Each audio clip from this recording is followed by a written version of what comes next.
শুভ সকাল বন্ধুরা।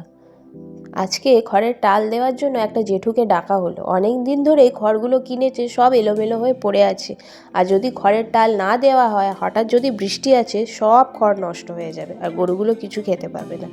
আজকাল যা শীত পড়েছে, ঠান্ডা জলে কাপড়গুলো পরিষ্কারও হচ্ছে না, তাই আজকে গরম জল করে কাপড়গুলো ভিজাচ্ছি। আগে কাপড়গুলো কেচে নেব, তারপরে অন্য কাজ করব। আজকে ভালোই রোদ বেরিয়েছে, কাপড়গুলো এইদিকে ভিজিয়ে দিলাম আর আস্তে আস্তে করে কেচে নিই, তারপরে ধুয়ে মিলে দেব।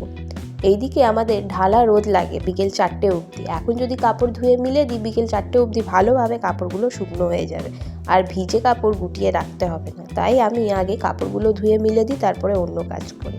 আজকে নদীর ভোলা মাছ নিয়ে এসেছি, ওইগুলো আগে কেটে নিই, তারপরে স্নান করব। দেবাংশুর এই মাছটা খুবই প্রিয় আর আমারও এই মাছটা খেতে খুব ভালো লাগে। দেখুন আমাদের মুরগি ঘরের গেটটা কিভাবে ভেঙে গেছে সামনেটা। আপনার দাদাভাইকে কবে থেকে বলছি গেটটা একটু সারিয়ে দাও তো, সারিয়ে দাও তো, একটুও কথা শুনছে না।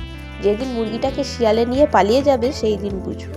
দুপুরে ভাত খেয়ে ভাবলাম একটু হেয়ার সিরামটা লাগাই। 2-3 দিন ধরে তো এই কাজ সেই কাজ করে মনেই থাকে না, লাগানোই হচ্ছে না।